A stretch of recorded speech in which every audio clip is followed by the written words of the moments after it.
For many workers in South Africa, particularly those in casual jobs, those who are unemployed, they've been living on a knife edge for years. And we believe that the legislation which the government is about to introduce will make things even worse. We have huge levels of unemployment. More and more people are living in poverty, and many are going to bed hungry. We're also the most unequal society in the world. And this is why we're so opposed to the idea that 20 rand an hour is an acceptable national minimum wage. And we want the workers of South Africa, not just members of SAFTU, not even just members of unions, but non-union workers, unemployed workers, informal traders, to join this protest tomorrow, which will be peaceful and orderly. We can assure people of that. But it will send a very, very strong message to government and employers that, one, we will not accept a poverty wage, which 20 rand an hour is. By all definitions that have been done by academics at universities, you would need at least 4,500 a month to be above the poverty level. It's still not a living wage, it's just about enough to survive on.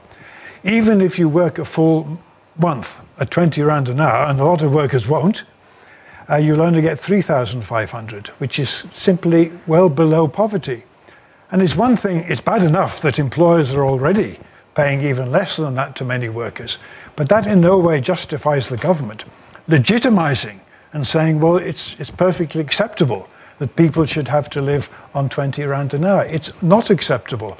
And at the same time, we're protesting about changes to the labour laws, which are going to make it much, much harder, if not, as the General Secretary just said a few minutes ago on your programme, impossible, because of the procedural obstacles that unions will now have to go through before they can get a protected strike with both the employers, the CCMA, the Department of Labour. It's already difficult. And many workers go on strike anyway without waiting for all these procedures. It's going to become worse, and we believe it may well be unconstitutional, because the right to strike is clearly there in the Constitution, in black and white. It seems as though, SAFTU has somewhat turned itself into an anti-government lobby union, again against Section 77, and once again going against the proposed minimum wage that has been put forward. Well, we're certainly against many of the government's policies, particularly its economic policies, which we believe are linked to this, because the new president has made it quite clear that his priority is to attract investors into this country. And therefore, keeping wage bills low is what they want. But we as a trade union can't possibly support that. We want a living wage for all workers. And in the long run, this will be in the interest of everybody, because not only will it improve the lives of people, which is very important, but it will also give a boost to the economy, contrary to what all the capitalist economists say, because so many workers in South Africa, particularly the unemployed, of course, have virtually no money to spend.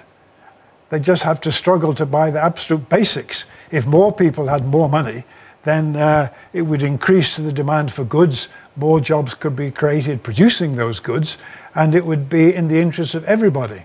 Considering the amount of challenges that the labor environment is facing, how effective is a one-day strike? It will be very effective as a protest. It won't fundamentally change things, but it will give a warning to government that they're pursuing policies which are opposed by thousands, tens of thousands, hundreds of thousands of workers in South Africa, and they need to rethink.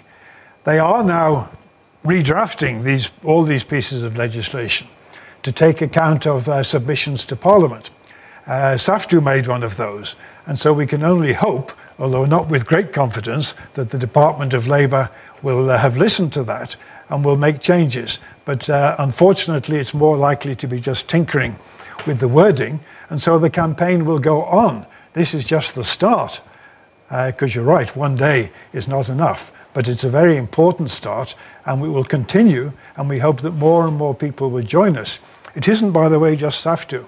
There's now a wide range of organizations already supporting us in civil society, and we hope that even more, even members of other unions, which are not affiliated to SAFTU, we're appealing to them to join this, partly as a way of telling their own leadership that they made a serious mistake at NEDLAC by agreeing to these proposals, which their members must surely now be regretting and indeed quite angry that their representatives, without, we believe, a proper mandate from their membership, agree to all these laws which are against their interests. In terms of worker issues as well as unions, when, do you think South Africa is going to be moving away from politicizing unions and workers' rights and actually focus on workers' issues and, away from politics aside, is there a plan for a proposition of a workers' party in the future? There are certainly plans for a workers' party, and we will follow these with interest. But SAFTU itself is not aligned to any political party. We're an independent, but that doesn't mean we're apolitical. Fighting for workers' rights inevitably involves you in political discussions because people on the other side, the employers, will oppose what we're saying, and that inevitably then will draw in political parties into the debate. So you can't separate the two, and there's nothing fundamentally wrong with politicizing issues if that's the way in which they're going to be resolved, because clearly negotiating with the employers, while of course we do that on a daily basis, is not ultimately going to solve the workers' problems, because there are fundamental differences. And ultimately society as a whole has to take a decision as to what the priorities are. And we hope and are confident that if the issues are put clearly to the public, the overwhelming majority will say, well, SAFTU is right. 20 rand a wage is not enough. Particularly strange enough, the people who are opposing it are those who would be least likely to be able to live on 20 rand an hour. So yes, it's political, but political in a good cause.